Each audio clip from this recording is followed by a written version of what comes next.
सुखदेव जी कहते हैं राजन, सविस्तार में तुम्हें सूर्य वंश का वर्णन करके सुनाना प्रारंभ करूं तो 100 वर्षों में भी वह वंशावली मैं तुम्हें नहीं सुना सकता।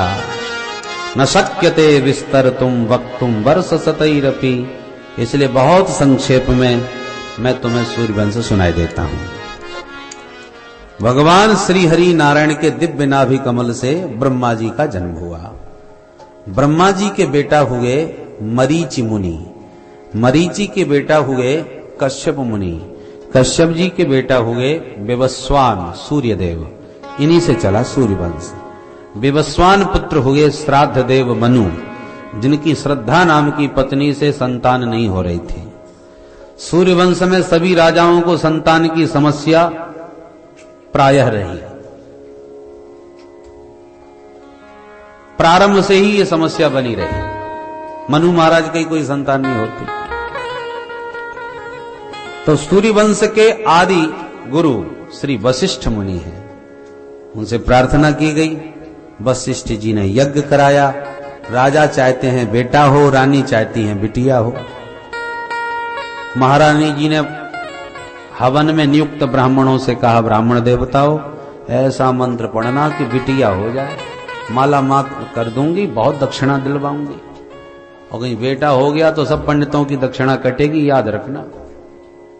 ब्राह्मणों ने मंत्र पलट दिए। परिणाम यह हुआ कि रानी जी के गर्भ से सुंदर राजकुमारी का जन्म हो गया। रानी तो गदगद हो गई राजकुमारी को पाकर। ये सूर्यवंश की प्रथम देवी है जो बेटी के लिए संघर्ष कर रही है। नहीं तो बेटी के नाम से सबसे ज्यादा मुंह बिगड़ता है तो माताओं का। बोलो राधे राधे। भैया लोग तो फिर भी कुछ ना कहें, और माताएं जरूर, अरे वो बहू के बिटिया भई है। तो रानी जी ने कहा नहीं, मुझे बिटिया ही चाहिए, और राजा चाहते हैं कि बेटा हो जाए। बिटिया भई तो राजा का मुंह उदास हुआ। गुरुजी के पास दौड़े दौड़े गए, गुरुजी सब गड़बड़ हो गया। क्या हुआ? अरे मैंने तो राजकुमार चाहा था, मेरे यहां तो राजकुमारी भई है, बिटिया। अच्छा, गुरुजी को भी आश्चर्य हुआ। हवन करने वाले होता ब्राह्मणों को बुलाया। हे होता, कैसे खाएगा होता? सच सच बताओ, तुमने कुछ गड़बड़ किया है? ब्राह्मण धीरे से बोले, महाराज रानी जी ने हमसे कहा था कि बहुत बढ़िया दक्षिणा मिलेगी यदि राजकुमारी भई तो मंत्र हमने बदल दे। ओहो, ये मामला है। गुरुजी बोले, क्यों भाई, तुम दोनों पति पत्नी एक मत नहीं हो और मुझे बीच में फंसा दिया।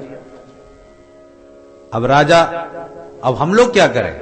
बेटा हुआ, यदि बेटा होता तो रानी जी उदास हो जाती, बिटिया हुई तो आप उदास हो गए। अब जो होना था हो गया, अब ले जाओ। नहीं गुरुदेव, कुछ भी हो मुझे बेटा ही चाहिए।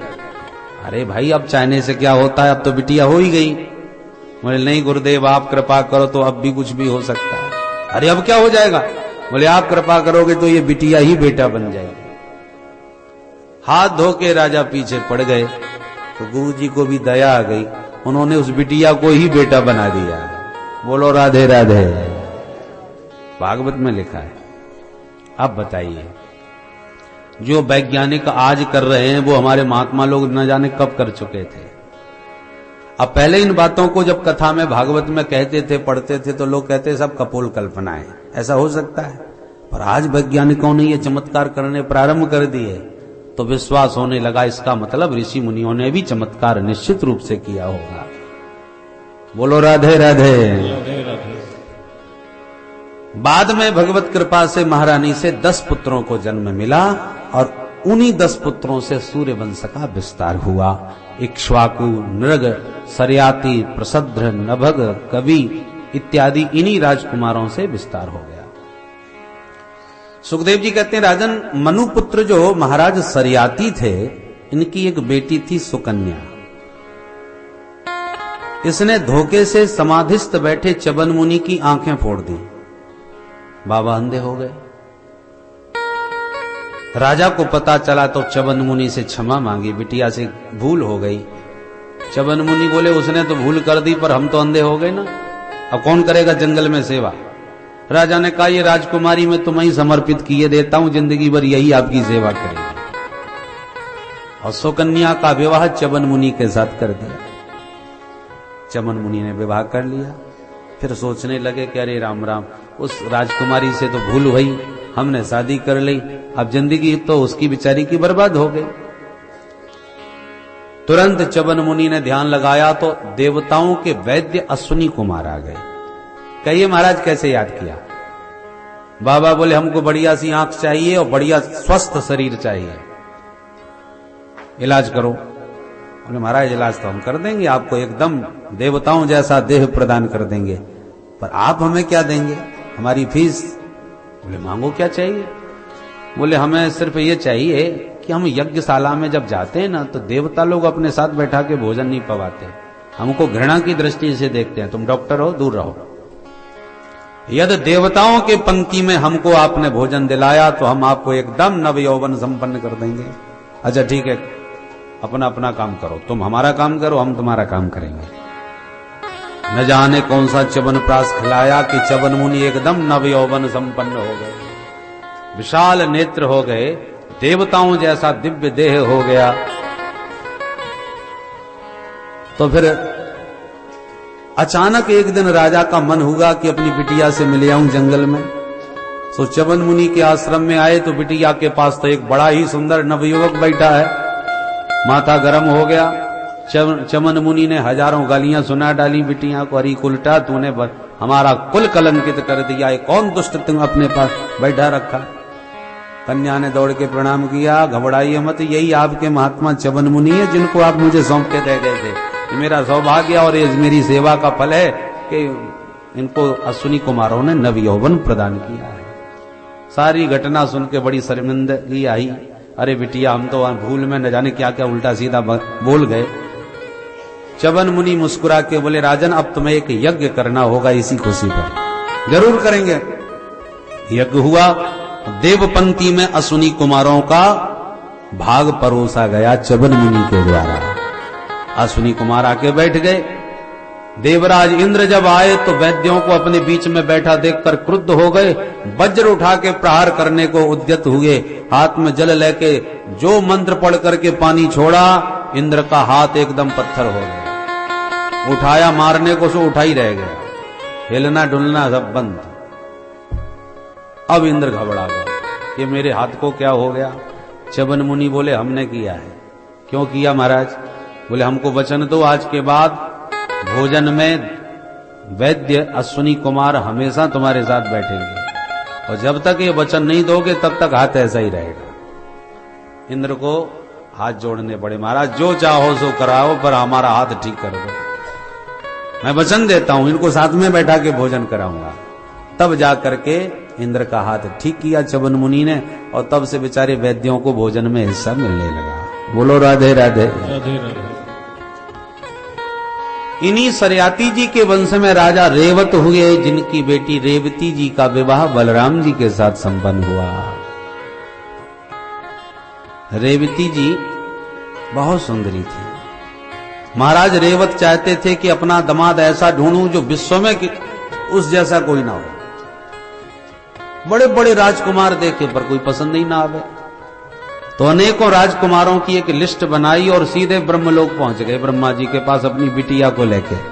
महाराज इतने सब ढूंढ डाले, कोई मिलता ही नहीं, कोई समझ में नहीं आता किसको मैं अपनी बेटी ब्याहूं। आप तो विधाता हो, जरा देख करके बताओ।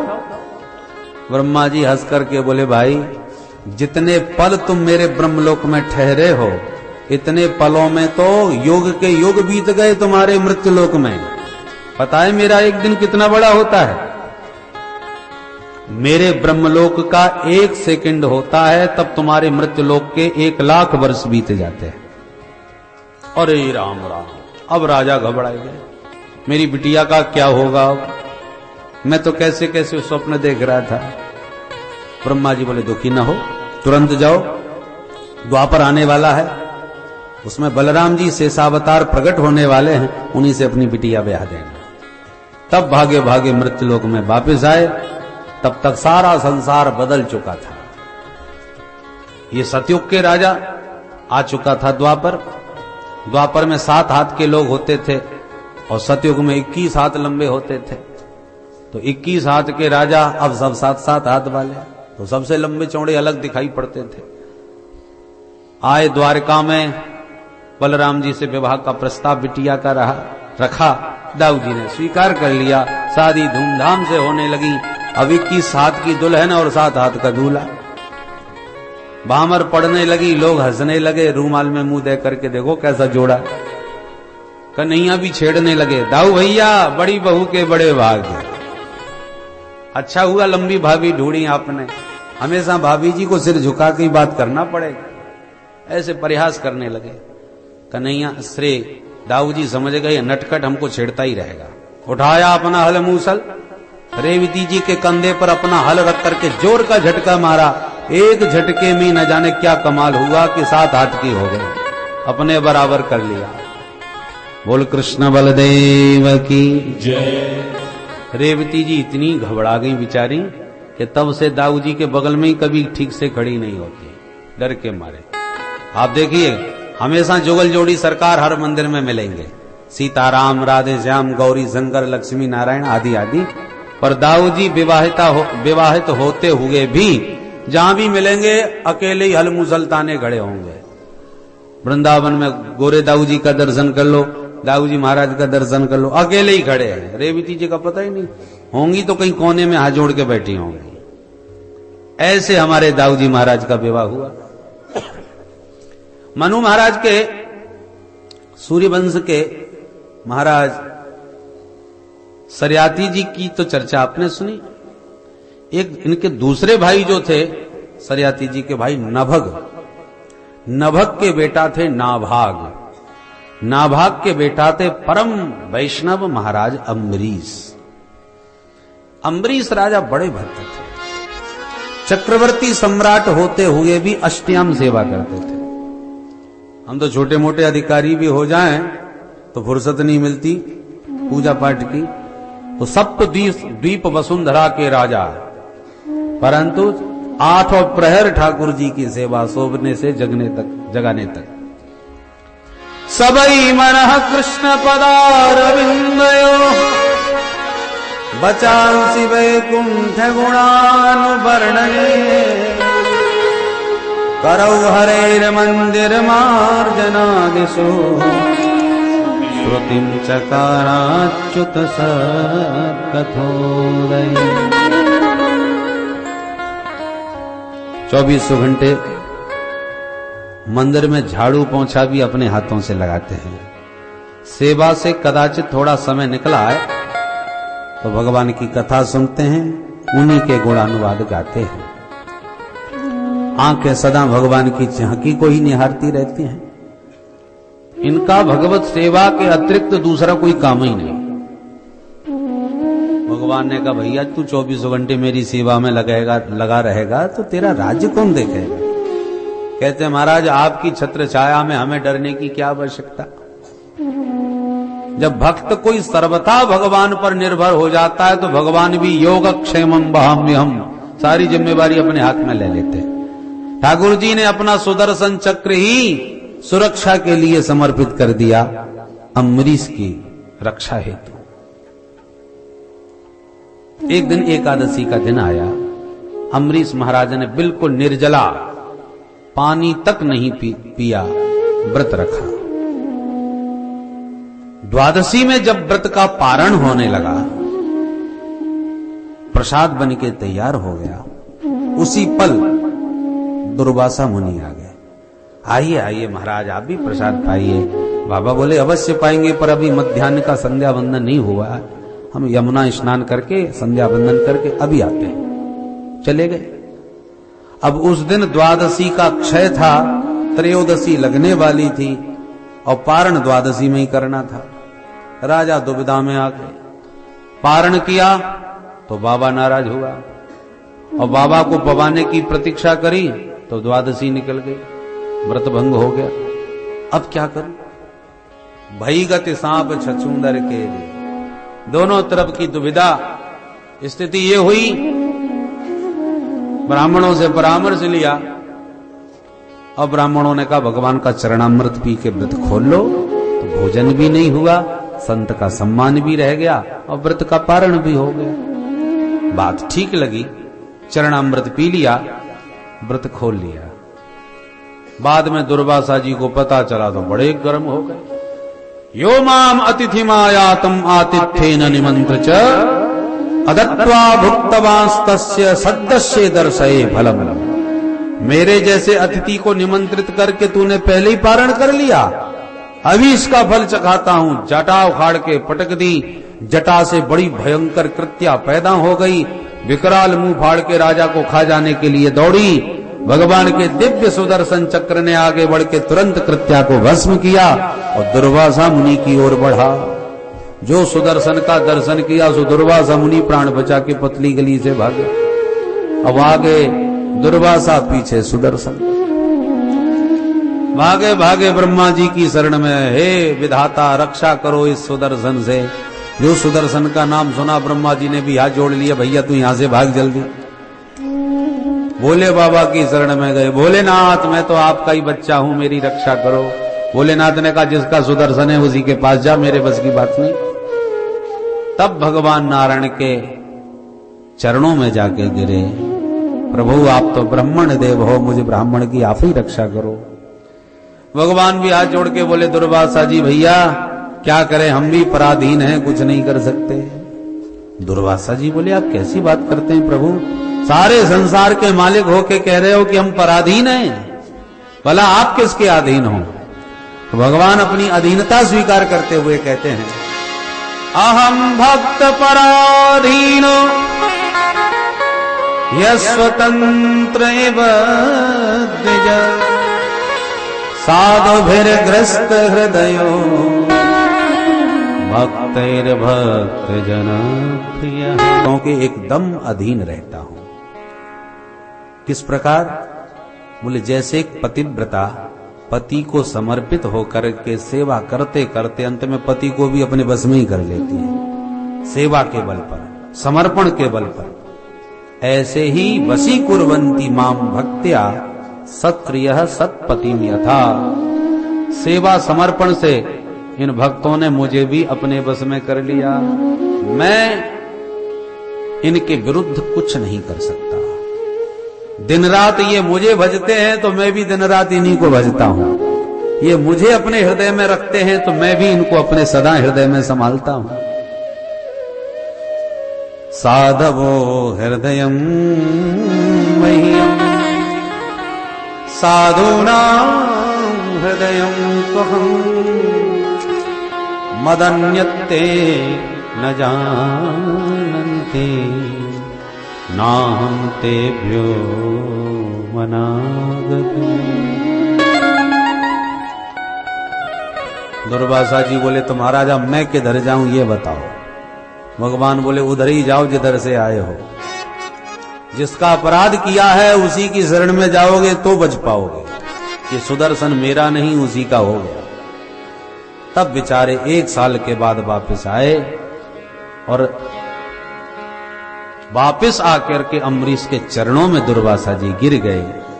अम्बरीश ने तुरंत उठा के हृदय से लगा लिए, गुरुदेव ऐसा अपराध मुझ पर न चढ़ाओ, आप मेरे परम वंदनीय हैं और उल्टा मुझे आप प्रणाम कर रहे हो, ये तो बड़ा भारी मेरे से अपराध हो जाएगा। दुर्वासा जी बोले और भैया और सब बातें बाद में कर लेंगे, पहले सुदर्शन को तू शांत कर। 1 वर्ष से मेरा पीछा कर रहा है, चैन से बैठने नहीं देता। तब सुदर्शन चक्र को प्रणाम करते हुए 8 श्लोकों में स्तुति गाई और सुदर्शन को भगवान के प्रेम की सौगंध दिलाई। यदि नो भगवान प्रीतः एकः सर्वगुणाश्रयः सर्वभूतात्म भावेन तुजो भवति विचरः। हे सुदर्शन, मैंने सच्ची सेवा सच्चा समर्पण प्रभु में किया हो और अपने प्रभु को ही समस्त प्राणी मात्र में देखा हो, यदि ये मेरा वचन सत्य है तो आप इस ब्राह्मण को अपने संताप से मुक्त कर दो। तब सुदर्शन शांत हुए। दुर्वासा जी ने कान पकड़े, अहो अनंत दासाना महत्वम दृष्ट मध्य में। हे प्रभु, आपके दासों का महत्व आज मैं बहुत अच्छी तरह समझ गया। जो अपराध भक्त कर करई, राम रोष पावक सो जरई। भगवत अपराधी तो बच सकता है, पर भगवान के भक्तों का अपराधी भगवान ही उसे नहीं छोड़ते। मां का अपमान कर दो तो मां सह लेगी, और मां के बच्चे से हाथ लगा दिया तो मां सुनने वाली नहीं है। ऐसे ही भगवान के भक्त पुत्र हैं। भगवान का अनादर कर भी दोगे तो भगवान अपने अनादर का ध्यान नहीं देते, पर भक्त के अपराधी को भगवान कभी क्षमा नहीं करते। ऐसे परम भक्त वत्सल हैं भगवान। इन्हीं अम्बरीश जी के वंश में आगे चल के राजा हुए युवनाश्व। युवनाश्व के भी कोई संतान नहीं, इन्होंने भी यज्ञ करवाया ब्राह्मणों से। लगभग यज्ञ संपन्न होने को आया, अंतिम दिन था यज्ञ का समापन का, कि रात को 12 बजे बड़े तेज प्यास लगी राजा को। राजा ने देखा ब्राह्मण सब सो रहे हैं तो किसको जगाऊं। धीरे से उठे, प्यास के मारे और कुछ समझ में नहीं आता, यज्ञशाला का ही घड़ा उठा करके पूरा पानी पी गए। प्रातः यज्ञ प्रारंभ हुआ। ब्राह्मणों ने कहा, ये घड़ा खाली कैसे पड़ा है, इसका पानी कहां गया? सबने हाथ जोड़ लिया, हमको तो नहीं मालूम। तो राजा डरते डरते बोले, क्षमा करना ब्राह्मण देवताओं, मुझको प्यास लगी तो रात में उठा के मैंने पी लिया। सभी ब्राह्मण एक दूसरे का मुंह देखने लगे, राम राम। राजा ने कहा, तो इसमें इतना आश्चर्य की क्या बात है, पानी ही तो था, और भर लो। ब्राह्मणों ने कहा, ऐसा वैसा पानी थोड़ी था, यज्ञशाला का पानी था। कितना मंत्र पढ़ पढ़ के नित्य उसमें जल छोड़ रहे थे, ताकि उस मंत्र पढ़े पानी को पीने से रानी जी गर्भवती होंगी। पीना था, रानी जी को पी गए राजा जी। अब राजा की धड़कन तेज भाई, महाराज तो अब क्या होगा। ब्राह्मणों ने कहा, भगवान जाने क्या होगा, पर ये गारंटी है हमारा मंत्र बेकार नहीं होगा। बोलो राधे राधे। मंत्र पढ़े, जल का चमत्कार हुआ कि राजा ही गर्भवती हो गए कि गर्भवता हो गए, क्या कहें। बोलो राधे राधे। राजा के उदर में बालक तैयार हो गया। अब बड़ी भारी समस्या, क्या हो। ब्राह्मण ऋषि मुनि सब इकट्ठे हो गए, समस्या बहुत तगड़ी थी। अंततो गत्वा वाई कुक्षी का भेदन करके शल्य चिकित्सा से, ऑपरेशन से सकुशल बालक का जन्म भी हो गया और जच्चा बच्चा भी स्वस्थ रहे। राजा भी बच गए, बालक भी हो गया। बड़ा विचित्र ये प्रकृति का आश्चर्य हुआ। परंतु जब बच्चा स्वभावतः पैदा होते ही रोता है, बच्चा रोने लगा तो खुशी भी हुई और एक समस्या भी हुई कि बच्चे का लालन पालन कैसे हो गए, बच्चे का दुग्धपान कौन कराएगा और कैसे इसका पालन होगा। इस विचित्र चमत्कार को देखकर देवराज इंद्र प्रकट हो गए और बच्चे के मुंह में अपनी अंगुली देते हुए बोले, माम धाता वत्स मारोदी, बेटा मत रो, मैं तेरी रक्षा करूंगा। उस अंगुली में अमृत था जिसे पीने से बच्चा स्वस्थ हो गया और उसी का नाम हो गया मानधाता। युवनाश्व पुत्र मानधाता, ये बड़ा प्रतापी तेजस्वी चक्रवर्ती सम्राट बना मानधाता। इन्हीं मानधाता के वंश में हुए राजा सत्यव्रत। इन्हीं के वंश में राजा त्रिशंकु, जो सदैव स्वर्ग जाना चाहते थे पर बेचारे बीच में ही लटक के रह गए। कथा बहुत लंबी चौड़ी है सूर्य वंश के राजाओं की। इन्हीं के वंश में हो गए सत्यनिष्ठ सत्य प्रतिज्ञ हरिश्चंद्र जी महाराज। हरिश्चंद्र के बेटा हुए रोहित, रोहित के बेटा हुए बाहुक, बाहुक के बेटा हुए सगर। राजा सगर की 2 रानियां थी, केसनी और सुमति। एक रानी से मात्र एक बेटा और दूसरी रानी के हजारों बेटा हुए। राजा ने बड़े बड़े यज्ञ प्रारंभ किए। लगभग 100 यज्ञ होने को आए तो इंद्र घबराए, यज्ञ का घोड़ा चुराए और कपिलाश्रम में जाके बांध दिए। सगर के पुत्रों ने अश्व का अन्वेषण किया, घोड़ा खोजते खोजते कपिलाश्रम में पहुंचे। वहां घोड़ा बंधा मिल गया तो कपिल भगवान को चोर समझ बैठे। देखो इस बाबा को कितना पाखंडी है, हमारा घोड़ा चुराए यहां बैठा है, आंख बंद किए भजन का नाटक दिखा रहा है। अपशब्दों का प्रयोग करने लगे। कपिल भगवान ने जब हल्ला सुना तो क्रोध में नेत्र खोल दिया, और जो नेत्र की दृष्टि पड़ी सगर के 60,000 पुत्र सब जल करके राख का ढेर हो गए, भस्मीभूत हो गए। अब समस्या आ गई, इनका उद्धार कैसे हो? ब्रह्मदंड से जो भस्म होते हैं उनका उद्धार नहीं होता। तो कपिल भगवान ने ही उपाय बताया, दिव्य माता गंगा प्रकट हो जाएं तो उनके पावन जल का स्पर्श पा करके मुक्त हो जाएंगे। सगर के दूसरी रानी का बेटा असमंजस, असमंजस का अंशुमान, अंशुमान का दिलीप और दिलीप का भगीरथ। इन सबने क्रमबद्ध गंगा जी को बुलाने के लिए तप किया, पर गंगा भगीरथ की तपस्या पर जाकर के प्रसन्न भई। बोलो भाई क्या चाहते हैं? बोले मां इस धराधाम पर आओ, मेरे पूर्वजों का उद्धार करो। गंगा जी ने कहा कैसे जाऊं, मेरे दुस्सह वेग को धारण कौन करेगा? बोले मां उसके लिए भोले बाबा तैयार खड़े हैं, मैंने उनको मना लिया है, वो अपनी जटाओं में आपको स्थान देंगे। ठीक है। गंगा जी इतने धर धर करके वेग से गिरी, भोले बाबा ने जटाओं को इतना फैला दिया, सारी गंगा जटाओं में ही अवरुद्ध होकर के कैद हो गई। प्रार्थना की भोलेनाथ से, भोले बाबा अब जटाओं में कैद न करो, बाहर भी निकालो। बाबा ने तुरंत एक जटा ढीली करी, गंगा की धारा गोमुख पर आकर के गिरी। बोल गंगा मैया की जय। चल भैया भगीरथ, मैं आ गई। आगे भगीरथ, पीछे भागीरथी चल पड़ी। रास्ता बताते जा रहे हैं भगीरथ। और आगे रास्ते में बैठे थे जन्नू राजर्षि। जन्नू नाम के राजर्षि तप कर रहे थे। गंगा जी ने उनकी झोंपड़ी अपने दुस्सह वेग में बहा दी, पूरा आश्रम बहा करके गंगा जी ले गई। जन्नू बाबा नाराज हो गए, 3 आचमन में पूरी गंगा जी को गटक गए, पी गए। भगीरथ ने मुड़ के देखा, गंगा जी का आता पता ही नहीं। जन्नू बाबा से पूछा, बाबा गंगा जी नहीं दिख रही, कहां गई? बोले बेटा वो तो मेरे पेट में गई। क्यों? बोले उन्होंने मेरी झोंपड़ी बहा दी, मैं उनको ही गटक गया। अरे राम राम, आपने गजब कर दिया महाराज, कैसे कैसे लाए आपने, 2 मिनट में गटागट कर ली। प्रकट करो, नहीं तो हमारा तो सारा प्रयास विफल हो जाएगा। दया आ गई। गंगा जी को पुत्री के रूप में प्रकट किया है जन्नू बाबा ने, तो जन्नू की पुत्री बन के पैदा होने से गंगा का नाम जाह्नवी हो गया। जन्नू पुत्री जाह्नवी। बोल जाह्नवी मैया की जय। भगीरथ बोले माता जी अब पीछे पीछे चली आओ, दोबारा किसी से मत टकराना, भारत भूमि के महात्मा एक से खतरनाक। ठीक है भैया चलो।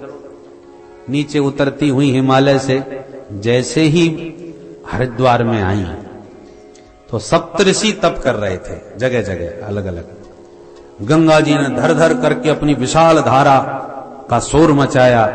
सप्तऋषि बोले शांति से निकल जाओ देवी जी, ज्यादा हल्ला मत मचाओ, हमको भजन में विक्षेप हो रहा है। गंगा जी घबरा गई, पहले तो एक ही था, ये तो अब साथ साथ बैठे हैं, फिर कोई गड़बड़ ना हो जाए। तुरंत गंगा जी ने अपनी धाराओं को 7 भागों में बांट दिया, उसी का नाम सप्त सरोवर हरिद्वार। बोलो राधे राधे। सप्तऋषियों की झोंपड़ी बचाती हुई गंगा जी अपने वेग को आगे बढ़ाई और भगीरथ के पीछे पीछे चलते चलते कानपुर इलाहाबाद होती हुई सीधे पहुंच गई सागर में। सागर माने सगर पुत्रों की राख जहां पड़ी थी, उसी सगर पुत्रों की राख को गंगा जी ने जैसी अपने पावन जल से छुआ, यज्जल स्पर्श मात्रेण ब्रह्मदंड हत अपि सगरात्मजा दिवं जगमो केवलम देह भस्म भी। गंगा मैया ने स्पर्श करके सबको ब्रह्मदंड से मुक्त करके परम धाम का अधिकारी बना दिया। बोल गंगा मैया की जय। सबका उद्धार हुआ। भगीरथ लेके आए इसलिए भागीरथी कहलाई। इन्हीं भगीरथ के बेटा हो गए ऋतुपर्ण। ऋतुपर्ण के सौदास, सौदास के अस्मक, अस्मक के नारी कवच, नारी कवच के खट्वांग। पहले दिन की कथा में आपने सुना था सूर्यवंशी खट्वांग जो एक मुहूर्त में ही मुक्ति पा लिए थे, ये वही खट्वांग है। खट्वांग के बेटा दिलीप, दिलीप के बेटा रघु, जिनके नाम से रघुवंश चल पड़ा, इतने तेजस्वी रघु थे। रघु के बेटा अज, अज के बेटा दशरथ, और दशरथ जी के बेटा श्री राम लक्ष्मण भरत और शत्रुघ्न लाल जी हुए। बोल राघवेंद्र सरकार की जय, अयोध्या धाम की जय, भक्त वत्सल भगवान की जय, चारों भैयाओं की जय। भगवान के अवतार के हजारों हेतु हैं। कोई कहता है भगवान दुष्टों को मारने आते हैं, तो कोई कहता है भक्तों को तारने आते हैं। परंतु एक भक्त बड़ी प्यारी बात कहते हैं, वो कहते हैं भगवान न मारने आते हैं न तारने, भगवान तो वात्सल्य रस पाने के लिए धराधाम पर पधारते हैं। बोलो जय सिया राम, जय सिया राम। इसलिए भगवान को दिव्य साकेत में सब आनंद है, पर एक कमी है। क्या कमी है? भगवान का मन होता है कि माता पिता से बच्चों को जो सुख मिलता है, वात्सल्य मिलता है, वो वात्सल्य हमें कभी नहीं मिला, क्योंकि सारे संसार के हम ही माता पिता बने बैठे हैं। तो हमारा कोई माता पिता होता तो हमको प्यार मिलता। तो ये कमी हमारी कैसे पूर्ण हो? भगवान बोले तो चलो हम भी किसी को माता पिता बनाए लेते हैं। तो सारे जगत का पिता किसको अपना पिता बनावे? संकोच लगने लगा भगवान को। पर मनुष्य रूपा ने तप करके जब वरदान मांगा, चाहो तुम्हें समान सुत, तो भगवान खुश हो गए। चलो कोई बेटा बनाने के तैयार है हमको, तो हम भी पिताजी ढूंढते फिर रहे हैं, बना लेंगे। तब भगवान पहली बार विधिवत बेटा बने हैं, कश्यप और अदिति के पुत्र बनकर के बटुक वामन रूप से। बाकी इससे पहले अवतार तो बहुत हुए, पर माँ बाप कोई नहीं बनाया। नरसिंह अवतार हुआ, वराह अवतार हुआ, कच्छप अवतार हुआ, मत्स्य अवतार हुआ, मोहिनी अवतार हुआ, धन्वंतरी अवतार हुआ। माँ बाप का नाम सुना, प्रकट हो जाते हैं, भाई प्रकट कर पाला। भगवान बोले ऐसे आनंद नहीं आता, जब तक माता पिता नहीं मिलेंगे तब तक वो प्यार दुलार वात्सल्य मिलने वाला नहीं है। तो चलो माँ बाप बना ही लेते हैं। कश्यप जी पिता बने, अदिति मैया बनी, और वामन बटुक पुत्र बन के पैदा हुए। और जो लाड़ प्यार दुलार मिला तो भगवान बड़े गदगद हो गए, भाई बड़ा आनंद मिलता है माँ बाप से। परंतु जब विराट रूप दिखाया बलि के दरवाजे, सो माँ बाप भी हाथ जोड़ के खड़े हो गए, ये तो साक्षात नारायण है। अब बेटे का वो विराट रूप देखने के बाद किस माँ की हिम्मत है जो लूरू लूरू करके खिलाए ले? मैया भी हाथ जोड़ गई। भगवान को लगा थोड़ा सा मिला वात्सल्य, पर विराट रूप ने सब गड़बड़ कर दिया, फिर वो प्यार नहीं मिल पाया। अब की बार असली बेटा बन के चलेंगे, और वो कसर भगवान ने राम अवतार में पूरी करी।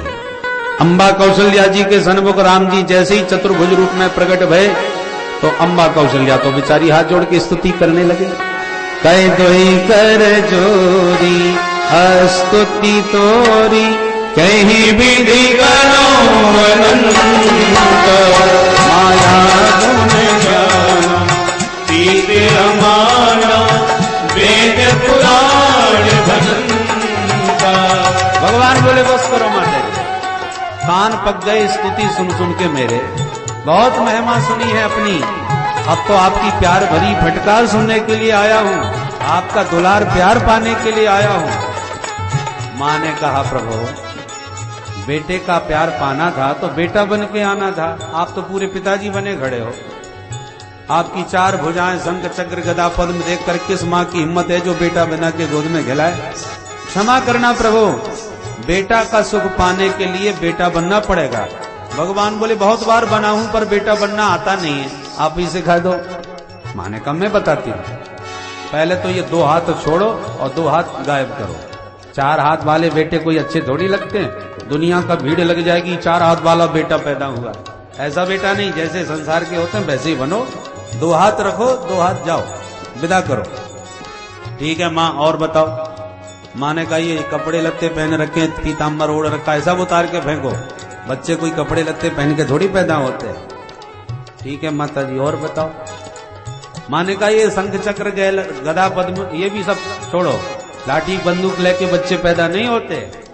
जैसे संसार के बच्चे पैदा होते हैं वैसे ही आप जन्म लें, 2 हाथ वाले, नन्हे से, निरावरण, तब आपको वही प्यार मिलेगा जो बच्चों को मिलता है। माता पुनि बोली रोमती डोली, तजहु तात यह रूपा, कीजे शिशु लीला अति प्रियशीला, यह सुख परम रूपा। तजो यह रूपा, छोड़िए इस रूप को, और कीजिए शिशु लीला, साधारण शिशुओं की तरह लीला करो, फिर देखो कितना आनंद देती हूं। भगवान तुरंत दुबजधारी नन्हे से राजकुमार लाला बन करके मुस्कुराने लगे। माता जी देखो छोटा सा बच्चा बन गया, अब तो ठीक है। माँ ने कहा अब भी कसर है। अब क्या कसर है? माँ ने कहा ये मुस्कुराना बंद करो, रोना चालू कर दो। भगवान बोले रोए क्यों? माँ ने कहा नियम ये है कि बच्चा पैदा होते ही रोता है, और न रोवे तो घर वाले रोने लग जाते हैं। हाय हाय कितनी देर हो गई अभी तक बच्चा रोता क्यों नहीं, निश्चित बीमार है या गूंगा बहरा है, ये सब चिंता लग जाती है। इसलिए आपको भी रोना पड़ेगा, संसार का नियम ही ऐसा है। भगवान ने सोचा बड़ा विचित्र संसार है, पैदा होते ही रुलाता है, चलो रो लेते हैं। सुन बचन सुजाना जोगन ठाना, होए बालक सुरभूपा, यह चरित जगावहि हरिपद पावै, तेना परे भवभूपा, यह चरित जगावै हरिपद पावै, तेना परे भवभूपा। बोल चारों भैयाओं की जय, अयोध्या धाम की जय। 4 कुमार राम लक्ष्मण भरत और शत्रुघ्न लाल जी प्रकट हो गए हैं अवध धाम में। तीनों महारानियों के माध्यम से पूरे नगर में, अवध में हल्ला मच गया।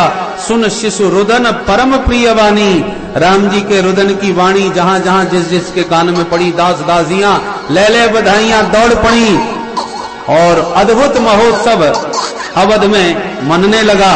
नर नारी ले ले बधाई दौड़ते जा रहे हैं और गाते जा रहे हैं।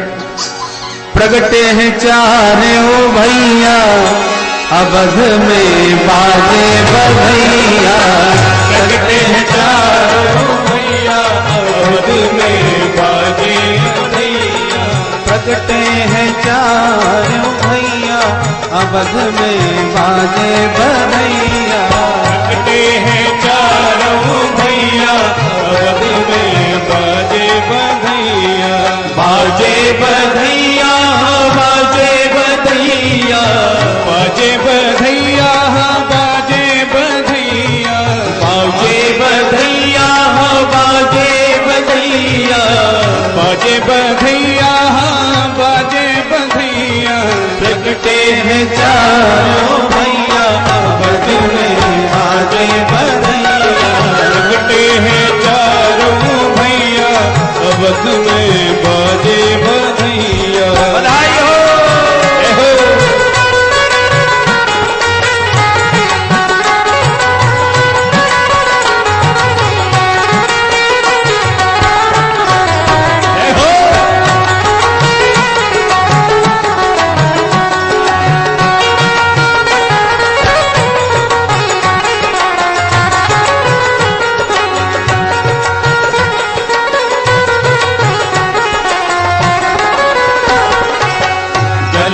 गलियन धूम मची है, गलियन गलियन धूम मची है, गलियन गलियन धूम मची है, गलियन गलियन धूम मची है, बाज रही सहनैया, अवध में बाजे बधैया, बाज रही सहनैया, अवध में बाजे बधैया, प्रगटे हैं चारों भैया, अवध में बाजे बधैया, प्रगटे हैं चारों भैया, अवध में बाजे बधैया।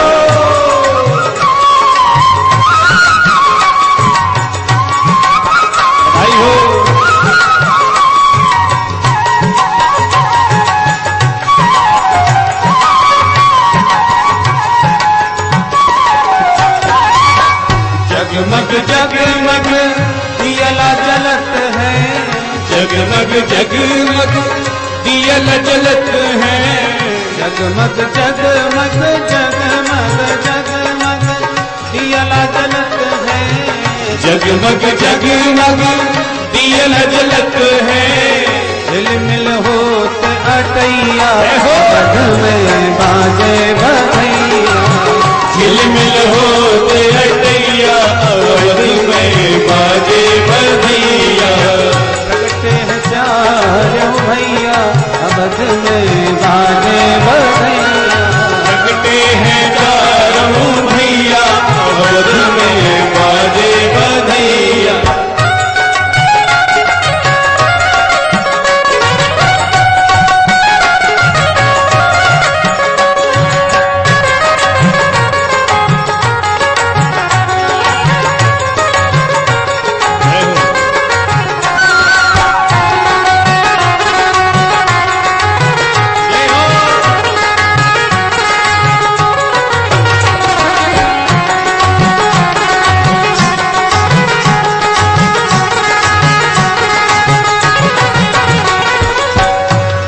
मृदंग ताल ढप बाजे, झांझ मृदंग ताल ढप बाजे, ताल ढप बाजे,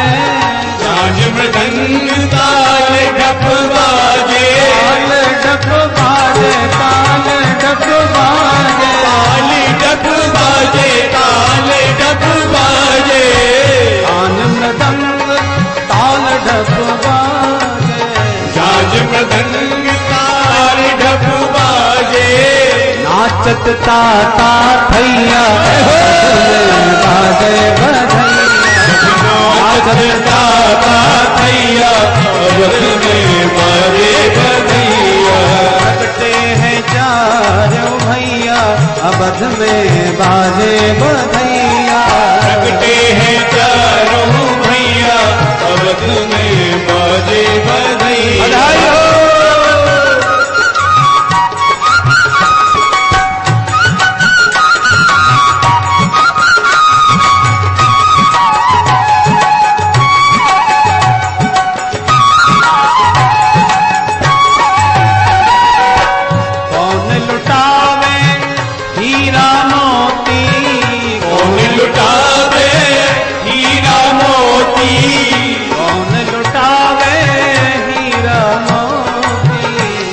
लुटावे हीरा मोती, कौन लुटावे रुपैया अवध में बाजे बधैया, कौन लुटावे रुपैया अवध में बाजे बधैया।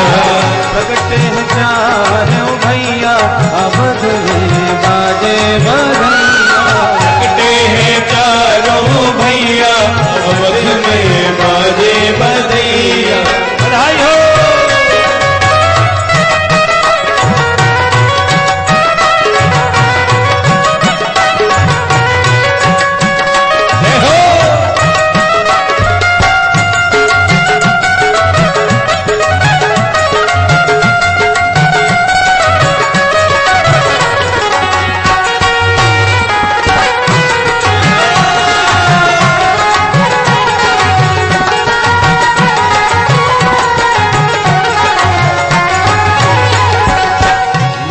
लुटावे हीरा मोती, मैया लुटावे हीरा मोती, हीरा मोती हम हीरा मोती, हीरा मोती हाँ हीरा मोती। मैया लुटावे हीरा मोती, मैया लुटावे हीरा मोती। आजा लुटावे रुपैया अवध में बाजे बधैया, राजा लुटावे रुपैया अवध में बाजे बधैया।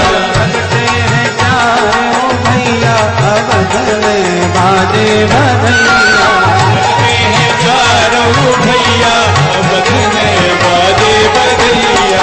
बाजे बधैया बाजे बधैया, बाजे बधैया बाजे बधैया।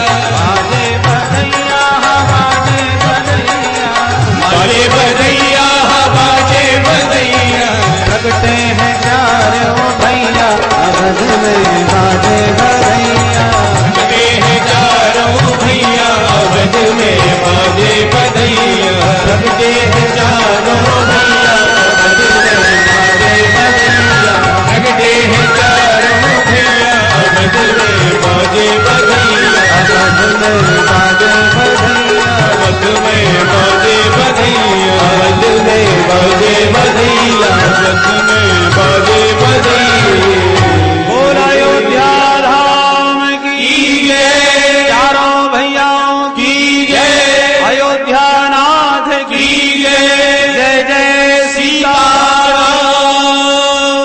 दशरथ जी के आंगन में आनंद महोत्सव मन रहा है। अपने कुल गुरु श्री वशिष्ठ जी को बुला करके आज उनका दिव्य स्वागत सत्कार हो रहा है, क्योंकि उन्हीं के आशीर्वाद से ये आनंद प्रकट हुआ है। तो दशरथ जी के आंगन में वशिष्ठ जी का स्वागत हो रहा है। हमारे राठी जी के इस आनंद महोत्सव में हमारे श्री महाराज श्री पधारे हैं, उन्हीं के आशीर्वाद से ये आनंद उत्तरोत्तर वृद्धि को प्राप्त हो रहा है। इसलिए हमारे महाराज श्री का राठी जी स्वागत करेंगे। 2 मिनट महाराज जी का हम पुनः आशीर्वाद लेंगे। उसके बाद राम जी का उत्सव मनाने के बाद घनश्याम का महोत्सव मनाने के लिए हम ब्रजधाम की ओर यात्रा करेंगे। बोल भक्त वत्सल भगवान की जय, जय जय सीताराम।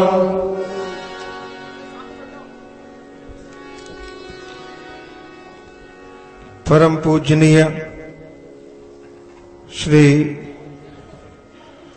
इस आश्रम के अध्यक्ष स्वामी श्री ओमानंद जी महाराज, व्यास जी महाराज को शॉल अर्पण कर आशीर्वाद दे रहे हैं। यह देश संतों का देश है और महाराज जी उसी कड़ी में यहाँ इस आश्रम के अधिष्ठाता है। परम पूजनीय जिन्होंने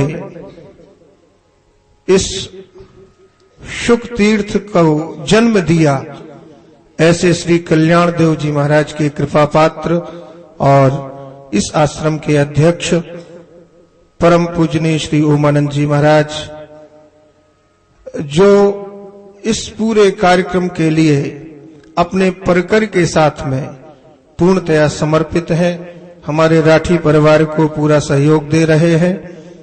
मैं अपेक्षा करूंगा कि राठी परिवार के ही कुछ सदस्य परम पूजनीय श्री महाराज जी का आदरणीय श्री भागीरथ जी ने सम्मान किया। अब मैं परम पूजनीय श्री स्वामी जी महाराज के चरणों में विनम्र निवेदन करते हुए प्रार्थना करूंगा कि राठी परिवार के जो सदस्य हैं उनको आशीर्वाद दे करके अनुग्रहित करें। परम पूजनीय श्री स्वामी जी महाराज सबसे पहले आदरणीय श्री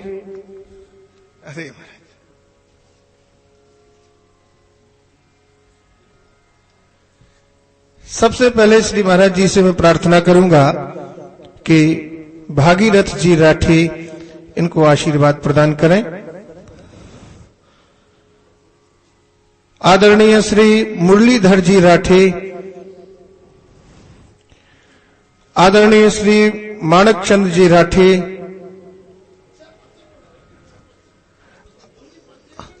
और मैं एक निवेदन करूंगा कि मैं जिन महान भावों के नाम बोल रहा हूं वो उनके साथ में उनकी धर्मपत्नी भी आए, महाराज जी उनको आशीर्वाद देंगे।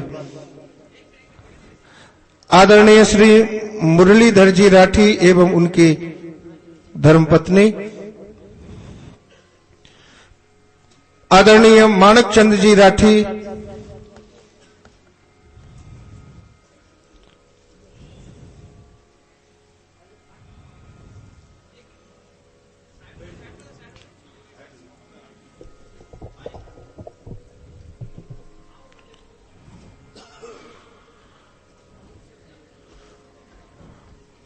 श्रीमान मुरलीधर जी राठी एवं उनकी धर्मपत्नी, महाराज जी इन दंपति को आशीर्वाद दे रहे हैं। मालचंद जी, परमादरणीय श्री मालचंद जी एवं उनकी धर्मपत्नी, उनका मैं आह्वान कर रहा हूं।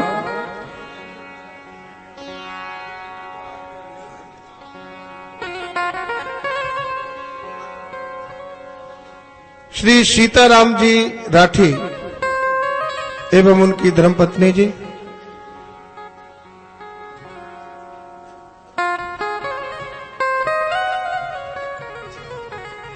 आदरणीय श्री ओम प्रकाश जी राठी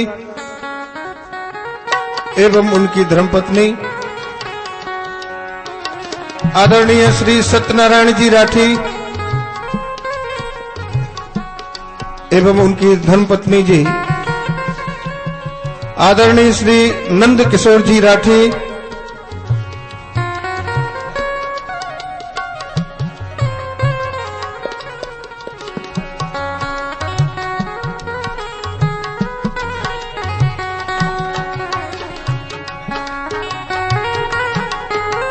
आदरणीय श्री नंद किशोर जी राठी एवं उनकी धर्मपत्नी,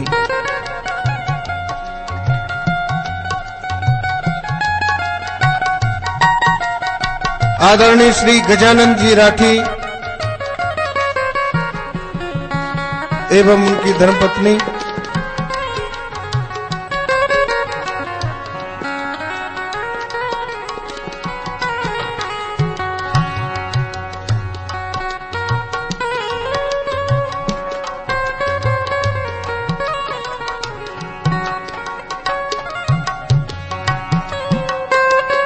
आदरणीय श्री करणी दान जी राठी एवं उनकी धर्मपत्नी, इनका परम पूजनीय श्री स्वामी जी महाराज आशीर्वाद दे रहे हैं।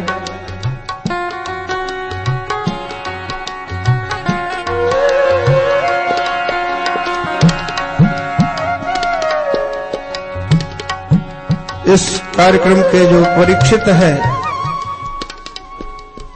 इन दंपति को महाराज जी आशीर्वाद दे रहे हैं एवं उनकी धर्मपत्नी को साड़ी प्रदान कर आशीर्वाद दे रहे हैं।